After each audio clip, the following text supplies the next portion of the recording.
Hello, wedding lovers. Welcome back to my channel. My name is Angelina Cannon. If you're new here, I welcome you to this platform. I talk about wedding trends and fun, not so wedding trends that I think we probably should get rid of.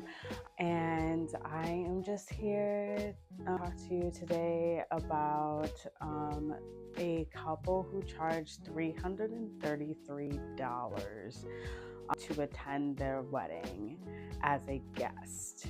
I'm gonna give them the benefit of the doubt. However, it's not something that I see in my field. Usually the couple is tending to pay for their guests to attend, but there's a lot to dig down. I have a video here from ABC, I believe, and let's dive in. Price for a cake of this magnitude. A cake, Frank, is made of flour and water. $150,000 out the gate.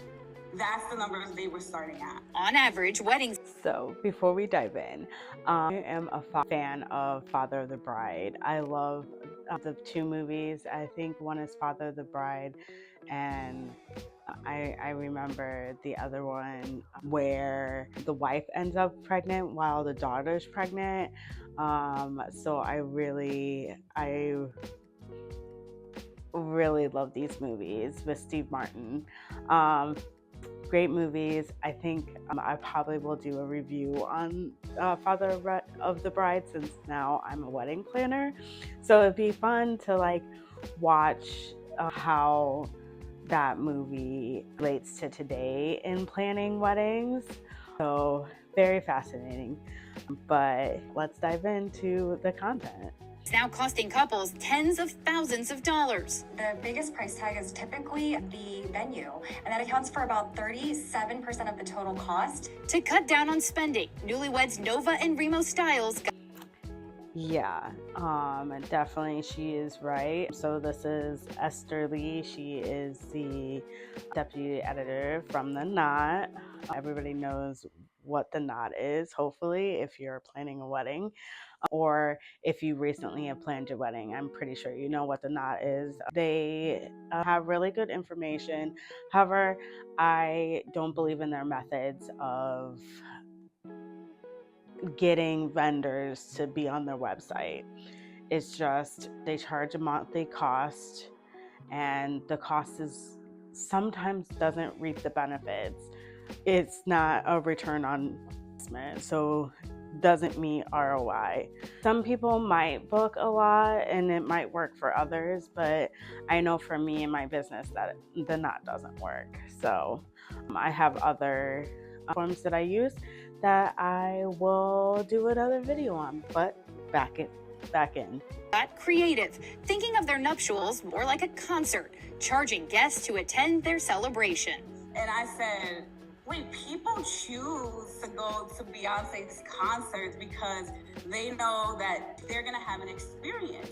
Let's put the stress on the guests and let's sell tickets for a wedding. I was like, babe, people aren't going to come. People did come, but there was also some pushback. I would never spend money on tickets. I don't care. Who do you guys Who think do you you think you are? are? Beyonce and Jay-Z. The ticket priced at $333. Yeah, definitely not Beyonce or Jay-Z. However, I can see for my wedding, I had a couple people that didn't show up, and I lost that cost of head per table. I expected 164 people, and I think I got 140, so 20 people didn't show up to my event, which I was extremely disappointed, because when you RSVP, you expect them to come. That I had received no notification of why they didn't come. Some of them I had, but some of them I hadn't. So I can see why they're doing it. However, I believe in having the wedding that you can most afford. So if that means not having a big wedding extravaganza like everybody 2024 makes it out to be, which weddings are not, they're supposed to be focused on you two as the couple. I have strong feelings about this, but back into the content. Sorry about that. A piece, earning guests a seat on their double-decker bus and a 12-hour adventure in New York City. Their strategy sparing them $70,000 in wedding expenses.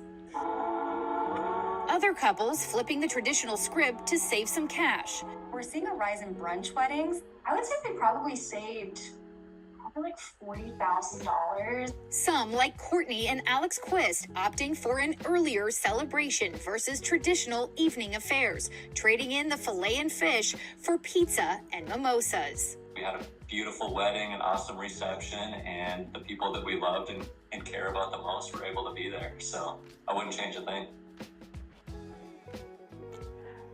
So the couple at the end, I do agree on what they did. They had a wedding that they can afford. They had a brunch, which their guests didn't mind. It was an earlier wedding. They got ready early and they had the wedding of their dreams. They still had a beautiful wedding, even though it was small and intimate and unique. I opt for this version more than the people who are just trying to have a wedding for a show. Weddings are supposed to be intimate and I don't know, just intimate and romantic.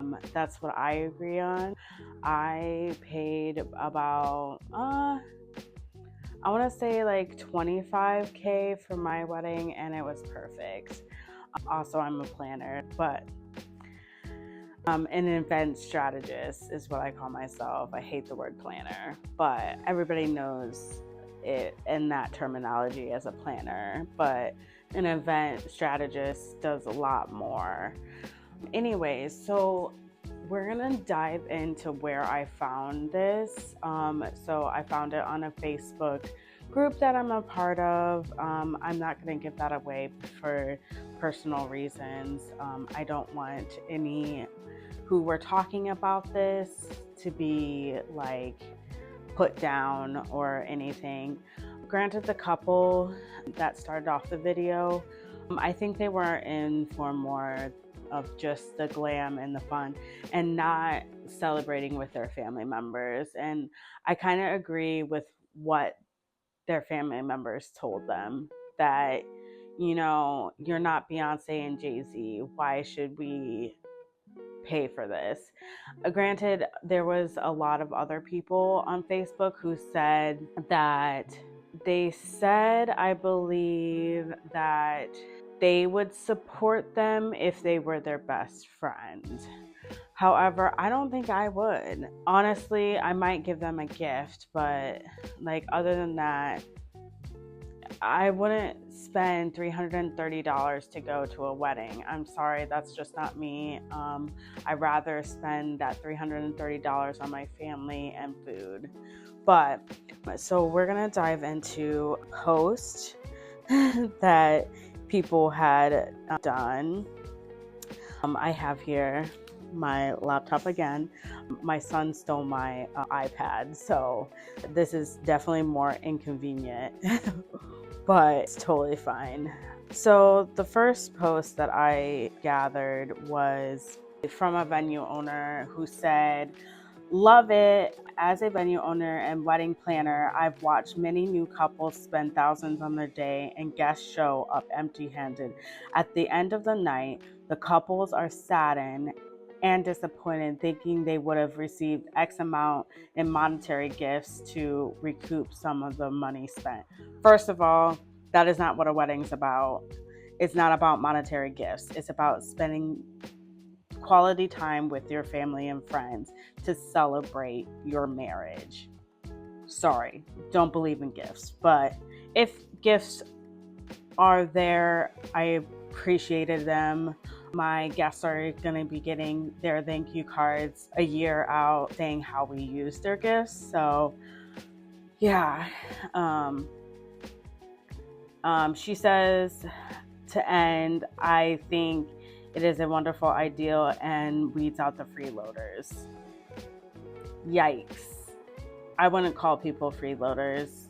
People just don't have the money to spend. That's why, first of all, I had a cash bar. Because if they want to drink, they will drink on their own accord.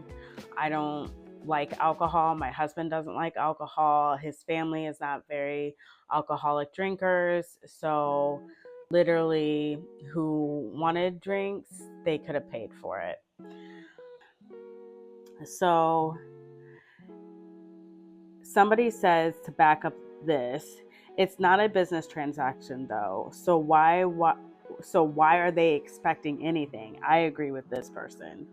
It's not about recouping money. The ideal of a guest is exactly a freeloader, unless it's a potluck. If someone brings you a gift, especially a cash gift, that's a time for excitement. Guests actually have until the first anniversary to give a gift. So that I did not know. That is pretty cool. So again, she said guests actually have until the first anniversary to give a wedding gift, which is fascinating to me. I've never heard of that. But going on to the next one. So here's one from who talks about traditions. She says, traditions evolve. American culture doesn't dictate a cash gift. It's nice, and as weddings become more expensive, people would like to assume that guests will and should show up with cash. But that's a big assumption. And as noted, guests would show up because ostensibly the couple invited them for their presents, not the present. I agree. I did not invite my guests to give gifts. I did not. I invited them because I hadn't seen some of my guests for a while. And I agree with this statement. Like, I want my friends to show up and to have fun. Same reason. People send a gift even if they weren't invited, love. Plus, they can send one later. I have a friend whose mother used that 12 months judicially and wound up not sending many gifts. And then she says more, but I didn't I didn't do the rest. But again, I'm going to read the short blurb. She says, as someone who works in the wedding industry, I have seen firsthand that this is only rare in certain demographics. However, I want to clarify that I never stated that couples are relying on gifts to pay for their wedding expenses. Rather, that it is common for them to hope to recoup some of their expenses, though the gifts they receive through the gifts that they receive, which that's not good. I'm sorry. That's tacky and gross. Every couple, regardless of their financial status, appreciates receiving anywhere from 15% to 20% or to 12% of what they spent as their wedding back in gifts. I don't know. I don't agree, and I agree with people who are like pushing back at her. But yeah. So somebody also says like absolutely not, and so it would cost $666 for a couple to attend. Interesting number to attach to your wedding. Yikes. I just now got that. Yeah, that is intense. And I probably wouldn't have picked that price either, due to the 666. But that's just me. I don't know. To each his own. Unless it is a destination wedding, no. Have the wedding you can afford and put things and put things that matter to you a priority. Rings, honeymoon, photography. Otherwise, you can cut out a lot and no one will know the difference. Maybe for plus ones, but no for the people I asked to be there. A lot of family, friends, and loved ones already have to travel and miss work for the event. Yeah, again, if your guests are traveling from far away, why are you charging them also the fee to come to your wedding? I honestly invited people who were my friends and who I would get along with, and we had such a great time, and I was glad to, pay for their dinner.